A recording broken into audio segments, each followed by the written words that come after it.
प्रिय छात्रों, हिंदी के इस शिक्षण सत्र में आपका हार्दिक स्वागत है। आज हम गद्य खंड के अंतर्गत जयशंकर प्रसाद की ममता कहानी के चौथे भाग का अध्ययन करेंगे। प्रस्तुत अंश में लेखक ने बताया है कि ममता के पिता चूड़ामणि की पठानों द्वारा हत्या किए जाने के पश्चात वह सारनाथ के बौद्ध विहार के खंडहरों में अकेले वैधव्य का जीवन व्यतीत करने लगी कि एक दिन शेरशाह से पराजित होकर मुगल बादशाह हुमायूं शरण पाने के लिए उसके द्वार पर आ खड़ा हुआ। गद्यांश देखें।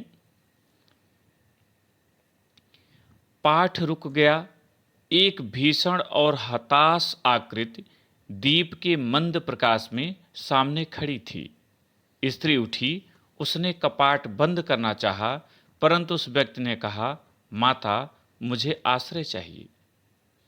कठिन शब्दों का अर्थ और व्याख्या एक साथ देखें।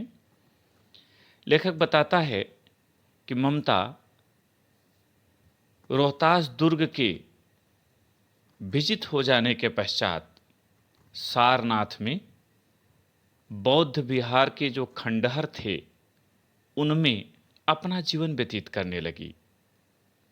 वह ब्राह्मणी थी, इसलिए ब्राह्मण धर्म का नित्य निर्वाह किया करती थी।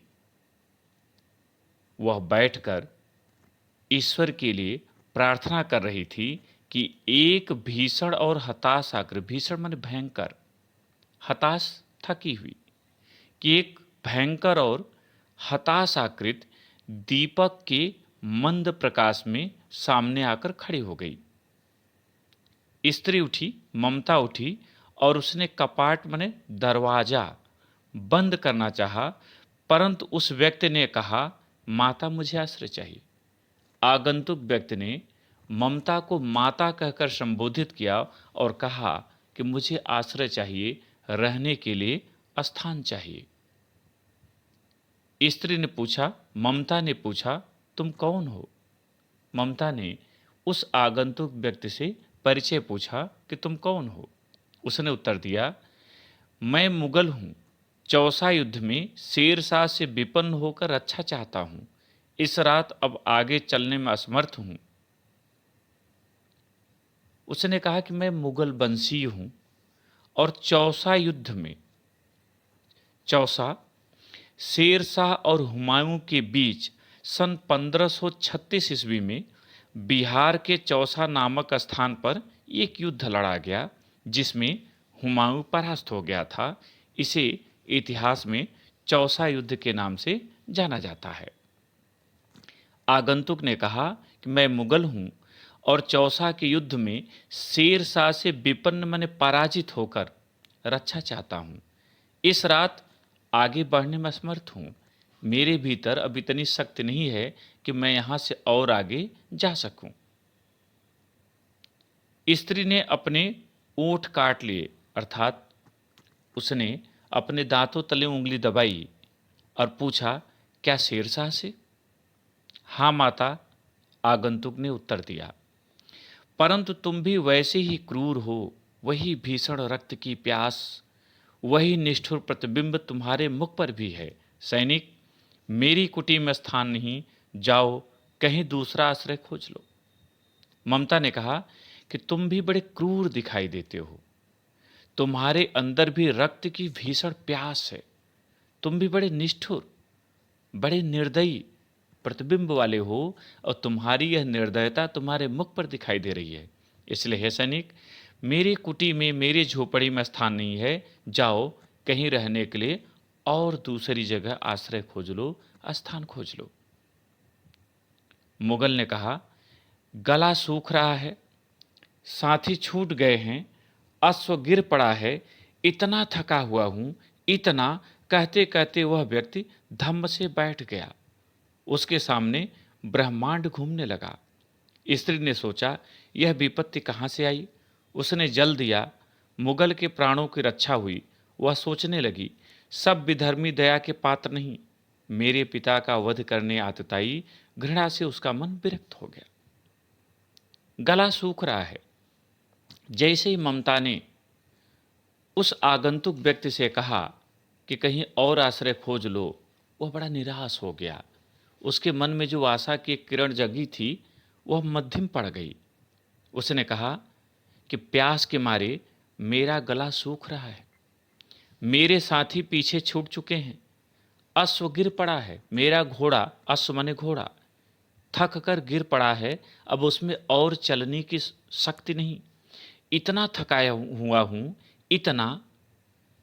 उसने कहा कि इतना ज़्यादा थका हुआ हूँ, इतना ज़्यादा थका हुआ हूँ। और यह कहते कहते वो धम्म से बैठ गया और उसके सामने ब्रह्मांड बने पूरी सृष्टि, संपूर्ण सृष्टि नाचने लगी।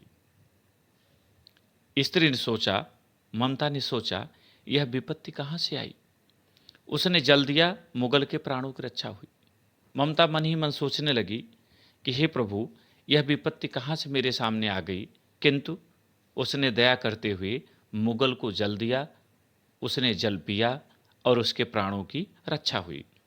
ममता सोचने लगी, सब विधर्मी दया के पात्र नहीं, विधर्मी अन्य धर्मों के लोग, अन्य धर्मावलंबी।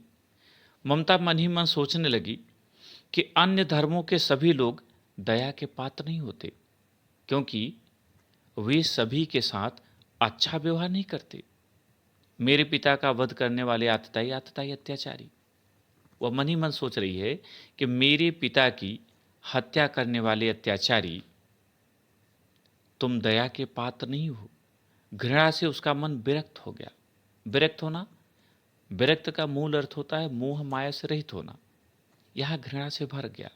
उसका मन आगंतुक के प्रति घृणा से भर गया, क्योंकि उसके मन में यह बात बैठ गई कि इसी ने या इन्हीं में से किसी ने मेरे पिता की हत्या की है, और यह सोचकर उसका मन घृणा से भर गया।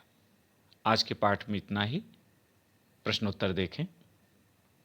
पहला, उपर्युक्त गद्यांश का संदर्भ लिखिए। इसका उत्तर आप प्रथम भाग की भांति लिखें। दूसरा प्रश्न, रेखांकित अंश की व्याख्या कीजिए। और यहां रेखांकित अंश है, सब विधर्मी दया के पात्र नहीं, मेरे पिता का वध करने वाले आतताई, घृणा से उसका मन विरक्त हो गया। उत्तर, लेखक कहता है कि ममता ने यद्यपि जल देकर मुगल के प्राणों की रक्षा की, किंतु उसे अपना यह कार्य उचित नहीं लगा। वह मन ही मन सोचने लगी कि अन्य धर्मों के सभी लोग दया के पात्र नहीं हैं, क्योंकि वे आवश्यक नहीं कि दूसरों के साथ अच्छा बर्ताव करें। इन्हीं आतताइयों ने मेरे पिता की हत्या की थी, यह सोचकर ममता का मन घृणा से भर गया। तीसरा प्रश्न, प्रस्तुत गद्यांश में वर्णित व्यक्ति कौन है, वह क्या चाहता है। उत्तर, प्रस्तुत गद्यांश में वर्णित व्यक्ति मुगल वंशी बाबर का पुत्र हुमायूं है, जो चौसा के युद्ध में शेरशाह से पराजित होकर सारनाथ के खंडहरों में स्थित ममता की कुटिया में आश्रय पाना चाहता है। प्रिय छात्रों, मुझे उम्मीद है कि यह भाग आपको समझ में आ गया होगा। प्रश्नोत्तर को अपनी उत्तर पुस्तिका में लिखें और अभ्यास करें। बहुत बहुत धन्यवाद।